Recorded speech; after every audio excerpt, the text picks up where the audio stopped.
pattern of abusive behavior in any relationship that is used by one partner to gain or maintain power and control over another intimate partner. It can be physical, sexual, emotional, economic, psychological actions, or threats of actions. Welcome to the 15%, a conversation on domestic violence. I'm Andrew Burks. And I'm Dr. Denise McCain. Now, what you just heard is the official definition of domestic violence.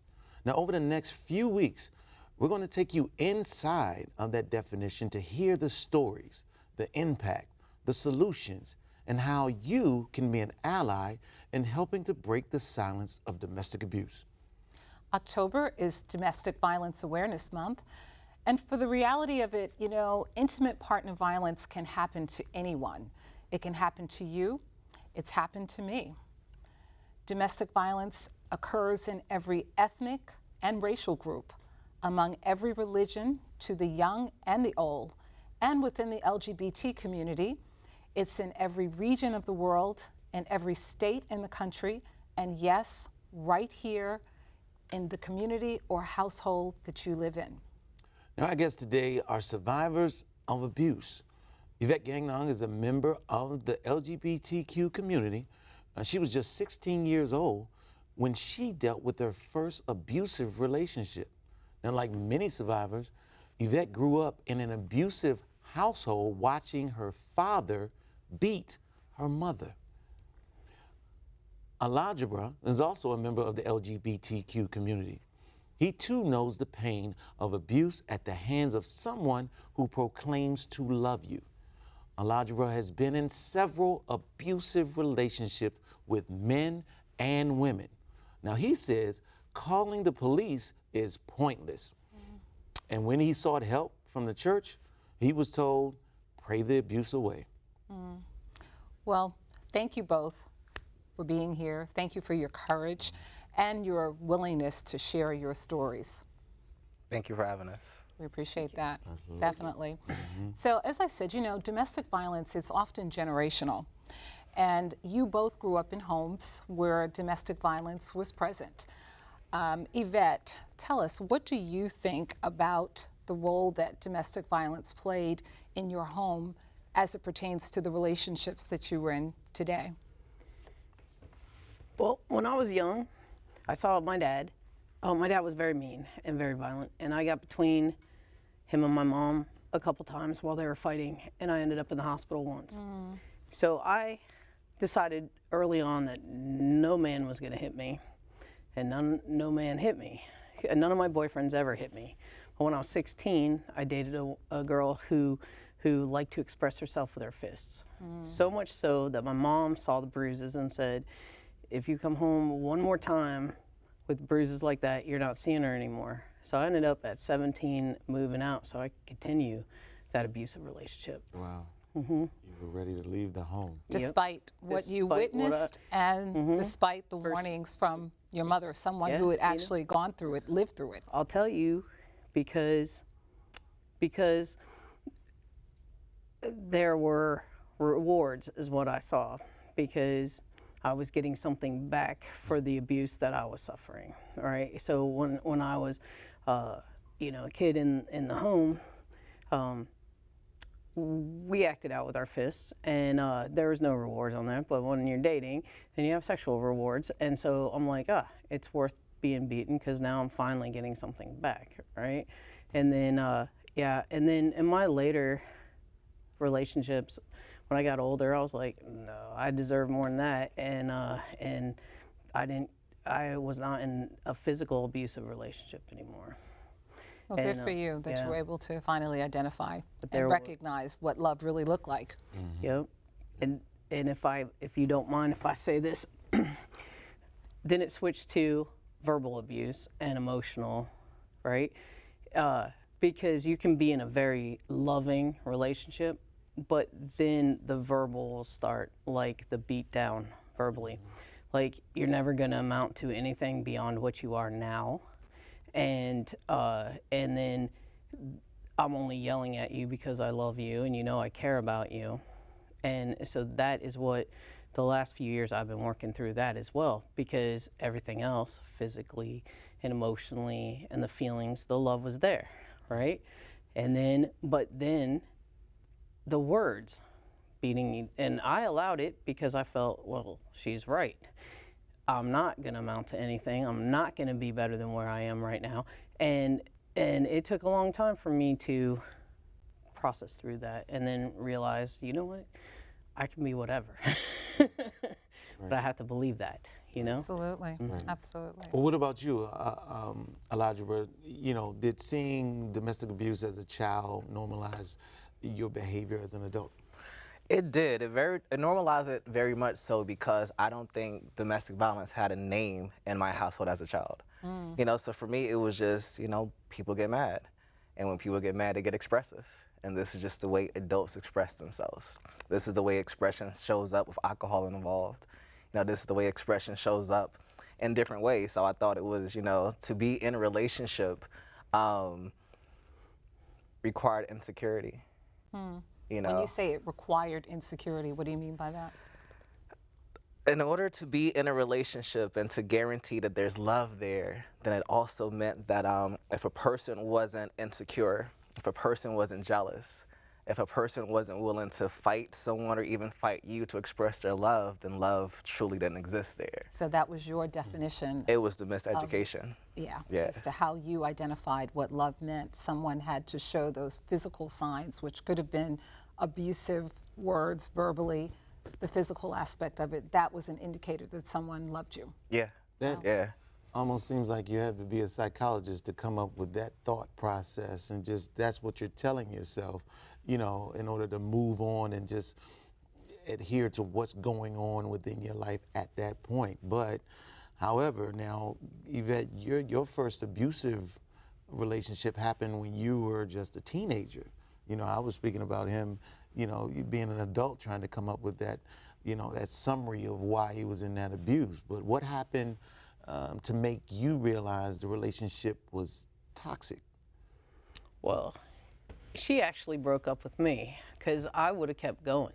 Really? Yeah, because So you were in denial? You know, I don't know that I was in denial. I just, I'd always been the peacemaker in my family. I've always been the one to let things roll. And like I said, for the first time in my life, I was actually getting something back. So I didn't want to let that go because I was feeling, because I had identified love with sex. Okay. And so I was feeling love even through the beatings. But you know, the interesting thing that I'm hearing from both of you is that you somewhat normalized the behavior. That's Yeah. right. You Yep. basically That's what we do. looked at it as if this is just the way it is, whether it be your definition or what you had come to learn and, quite frankly, seemingly enjoy, that you just sort of overlooked the other things that allowed you to, what I think someone else would have known was abusive. So, yeah, so Alejaibra, tell us about, you know, how you endured, what happened in your situation. So- how did you endure the abuse? It was very interesting. When I was in a relationship, I was in a relationship with someone who was a part of the church, you know. At the time, I was a pastor, and I was in a relationship with someone who was part of my bishop's family, you know. Goodness to the gracious. So it was a lot of, like, I would have to go to sleep with knives at my throat, you know. So I experienced like a lot of, I wasn't punched or hit and things of that nature, but I had knives at my throat, and the psychological effect of having someone, and I'm a chef, so I had good knives. So if you Wow. go to the kitchen to get my good knives, I know how Right. sharp they are, Right. and I'm like waking up from sleep with a knife at my throat, you know. Been sexually abused, you know, but also feeling it was normal, you know, to be sexually abused. To be threatened, oh my goodness, I feel like at one time in my life, it was, if I didn't leave, I feel like it would have been a group situation where the person was gonna begin to invite their friends and to share, you know, in abuse. Is this sexual abuse or in physical abuse? What? kind of Sexual abuse? and physical, it was sexual and emotional and verbal abuse, you What know. age was this? Goodness to the gracious. This was in my 20s.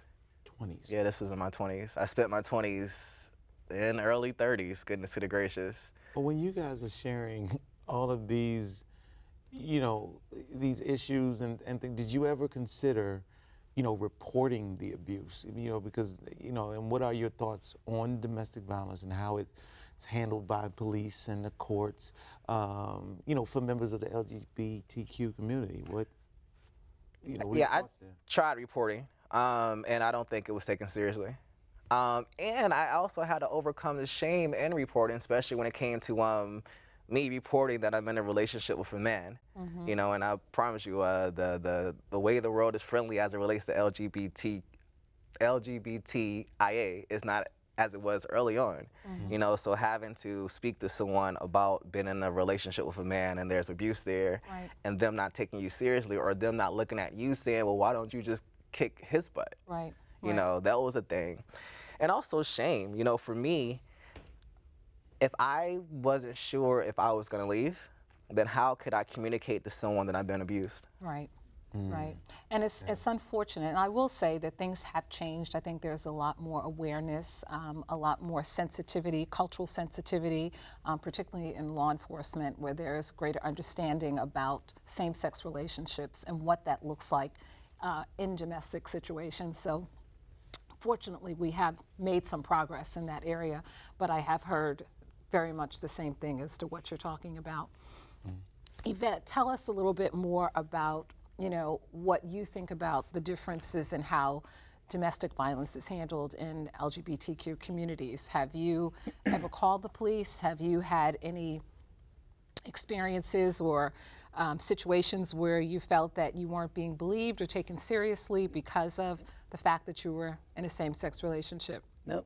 Because, for the girl that I dated, I would never have called the cops on that. I was 16 and, they don't, I'm sorry, but and this was in the 80s. So Right. there's no way anybody would, in the 80s, we were considered abominations and we were considered, there's no way because they were still doing aversion therapy, and then if you ended up in a counselor or they would put you in for, they were still doing lobotomies and electric shock. So there's no way. So I wrote a book about my experience with a girl that I dated at 12 and how it blew up all around the school, and how, I love my mom. I love my mom. She said, if you don't want to be seen as a lesbian, don't do lesbian type things. So, and that was pretty much the mentality. Yeah. Don't do it if you don't want to suffer from it. Yeah. You don't want people calling you anything. Well, do you think she was a resource for you at the time? Because not calling the police, it seems like that's something that, the average person would say, well, why didn't you call the police? From someone looking from the outside. So this is, again, in the 80s. It was such a different world back then. Right. My mom thought she handled it by saying, if you come home again with another bruise, that's done. You're not going to keep getting beaten. And so I moved 5 hours away, and every weekend I would drive up, pick her up, bring her home. And for some reason, when I lived on my own, and maybe because she was 5 hours away from her home, she was nothing but nice at my place, but maybe because it was my turf, Perhaps. So, yeah. But what I think is interesting about both of you, and when you think, first and foremost, there's already a great deal of shame and embarrassment around the issue of being a victim. We talked about that before, that survivors don't want to acknowledge, tell anyone that they're being abused and victimized because there's shame. But now when you add the other element to it, being in same-sex relationships, I'm sure that makes it even more difficult and more of a burden to speak out, because you're already dealing with shame of being with someone that quote unquote loves you and they're abusing you. But now, just like you said, when the police came, and you got to out yourself. Yeah. You got to, it's a lot. Yeah. It's a lot. Yeah. So as we know, it's no secret that many victims of or are afraid to tell their truths about domestic violence, and when they do step up or step forward, sometimes those truths fall on deaf ears. Attorney Stephen Drew has helped countless domestic violence and sexual assault survivors, including Olympic gymnast Simone Biles. Now, we spoke to him about the importance of speaking out and speaking up. In domestic abuse, people don't come forward Right. for years. In sexual abuse, the studies show the average age of people coming forward, if it's interfamily, is 30, 40 years old. There's the element of fear. In domestic, it's, I will hurt you, as you say. In ours, there was loss of scholarships. It was nobody was going to believe you. Some would try to go to the powers that be at Michigan State, at Michigan, and say they do, and they'd look the other way and say, oh, this man couldn't have done that. Or there was a power, prestige, profits. All of those things allow predators to prey and continue in an environment that helps them. And so when you do go and someone looks the other way, we've had clients that went to the police and the police didn't believe them. They laughed at them. And so you end up just saying, nobody's gonna believe me. And if we hadn't had so many to come forward, there's power in numbers. With domestic abuse, most of the time you don't have that. And I get a lot of calls for, like father-in-law sexually abused or stepfather or something. And I always talk to them and try to help them through it and the criminal process. But there's not much you can do civilly in those situations because there's no entity with responsibility. But a lot of them don't come forward, or they talk about, I went to the police and they laughed at me, or they didn't take me seriously. Those comments from attorney Steve Drew echo the reality that many victims often face and fear. We want to thank both of our in-studio guests, Yvette Gagnon and Baba Alejaibra, for joining us to share their powerful stories. We know that because of your strength, many others will find that courage to step forward and step out of their abusive relationships. Now, our next guest has felt the pain of domestic violence from all sides. She's a survivor. She lost a teenage daughter in intimate partner violence, and she's also a former perpetrator. Queen Afia has now become one of the biggest voices in the DMV to sound the alarm about domestic abuse. She's the founder and president of a nonprofit called Domestic Violence Wears Many Tags. Queen Afia, welcome. Thank you. I'm glad to be here. Absolutely. We are very happy to have you. So Queen Afia, your domestic violence story, it's really full circle when we think about it. Certainly a painful journey that's been turned into purpose. Well, I was the victim as well as the abuser. And people want to, chime into a little bit of that is I started out in relationships young that were aggressive, where I wore the black eyes and I had the Timberlands beating on top of my head. I had a gun put in my face at a young age, and then my best friend was shot 5 times by her baby father. That's when I built up the wall and said, this is never going to happen to me. So I decided, to abuse in my relationship. And I did that consciously because I said, nobody's not going to kill me, nobody's not going to do this to me.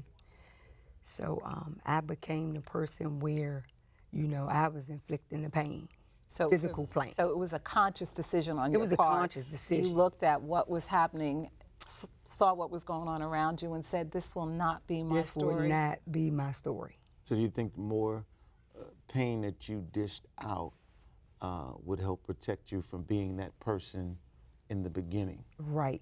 It would help me to be... Push you away from that person. Right. Well, when you hear all of these stories of domestic violence daily and working directly with both victims and perpetrators, are you hopeful that you are seeing the light at the end of the tunnel, in this day and age in 2022? That light is shallow. Very. It's just shallow light, but it is light there at the end of the tunnel. Well, we're making progress when you think back from the 1980s till now. Yes, I think we're making progress from actually when the movement started in 1975. I think we've come a long way with, you know, having the domestic violence hotline number Right. and having that place where people can call someone now Right. outside of your dinner table to try to get resources for domestic violence. And even if they're not trying to leave, just trying to get somebody to hear me, understand what I'm going through, speak the language, you know, Right. other than you're dumb, you're stupid, you shouldn't have never got involved with this person. Right. You know, so I do think we are further along. Yeah, absolutely. And how about just believe you, right? Yeah. Because there was a time when, you know, because it's going on behind closed doors, nobody believed that Nobody was believed actually going on. Yes. So you're right. Yes. But you know, I want to talk a little bit more about your situation and your story, really. As we said earlier on, you suffered the unimaginable, really, the loss of your 19-year-old daughter Yes. as a victim of domestic violence. And yet with the pain that, you know, again, I can only imagine as a mother of a daughter, I can only imagine what that felt like and what you've had to overcome. You have still managed to forge on, and you're still doing this work, which is just commendable. You know, there are many mothers out there with daughters and sons that are fearful that their child could end up in that same situation. Absolutely. You know, what would you say to them? What should a mother say to her child? You know, in my situation, I had been doing the work before my daughter passed. So I had already been out here talking about this conversation. Yes, we know that. And my daughter had been on the trail with me solidifying, you need to have this conversation. Right. And so mothers and fathers reach out to me about their child, you know, and wanting to try to help them get out of this. With my own daughter, I couldn't be the mother. Right. I had to be the expert for my own child to try to help her see that this is not the person that you fell in love with. This is domestic violence now. Like, this whole thing is getting messy. So speaking that language where it is verbal abuse, there is emotional abuse, speaking that language to her so she can kind of see, okay, wow, this has a definition. Like, this is not just you're dumb, you're stupid, and you shouldn't be with him. Like, this has a definition of what can happen to me or what I'm actually going through. Did she ever see that? Did she ever come to terms with realizing what you were trying to share with her was actually abuse? She struggled so hard with trying to see that. She struggled so hard with trying to see that. And, you know, because you can't force them, you can't force them. At the end of the day, it's going to be the victim's call. Right. So you can't, even in my own daughter's situation, it was her call. Well, you know, first, I admire your courage.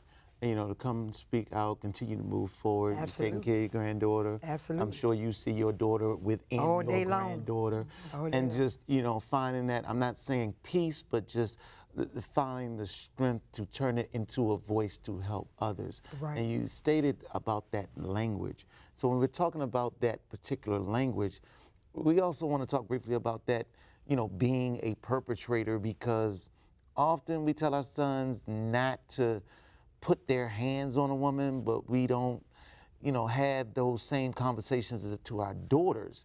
And, you know, talk to us about the efforts to combat intimate partner violence. You know, we got to have that conversation with our daughters as well. Yes, yes, because, and it's funny you said that. I was just at a middle high school, and I was telling them about the abuser side, education. Right. And I explained to the young girls that when you get a call, the abuser gets a call. When you get a text, the abuser gets the same text. There are apps that can be placed on your phone to track this person that much. The young girls pull me to the side and say, what's the name of that app? They didn't know about it. They didn't know. They want information on the app because why? They are abusive to some degree. And And they're looking to amp it up. And I hope they understand that an abuser can be male or female. Absolutely. Okay. Well, I think that goes to the whole element of control. You know, wanting to have information so that they still feel that they're in control, which are some of those very early signs Yes. of abuse, you know, Yes. because we know this is all about what? Power and control. Yeah. And you know, having access to information, that is power. It does allow them to control The situations. abuser is going to track the victim. Absolutely, but I think it's good that you're actually in the schools talking to young people, Absolutely. because we know it's starting at much earlier ages. It is. Middle school, Yes. involved in abusive relationships. So it's Yes. important that we get out there and talk to these young people to help hopefully stop Definitely. and prevent Yep. some of the abuse that's going on. Definitely. And we want to keep that conversation going. And so what we want to do, we want to definitely thank all of our guests for their time and willingness to shine a spotlight on the crime, and often occurs behind closed doors. And domestic violence awareness can only happen if we are all willing to have tough conversations. Yes. That's true. That's how we break the silence of domestic It abuse. is definitely critical and needed. And really, you know, those discussions, they can't begin and end here. We have to keep these conversations going. We have to do it at home. We have to do it at work, in schools, even on the playgrounds. We were talking about young children. And wherever you feel safe to share this, because we have to keep the conversations going. We want to thank all of our guests for their time and their willingness to shine a spotlight on the crime that often occurs behind closed doors. Now, domestic violence awareness can only happen if we are all willing to have tough conversations. And you're right, and those discussions can't begin and end here. We have to keep the conversations going at home, on the playground, and wherever you feel safe to share. Now, shortly, you'll see a list of resources on the screen to give you the tools you need to safely break the silence to domestic violence.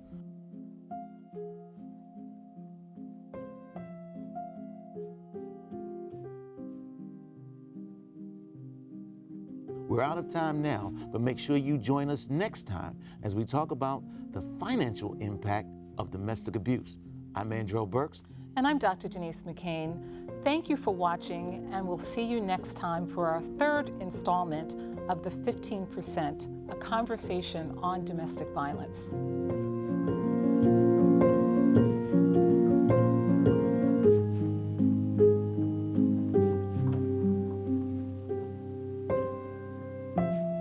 This program was produced by Ep.2 and made possible by contributions from viewers like you. For more information on this program or any other program, please visit our website at whut.org.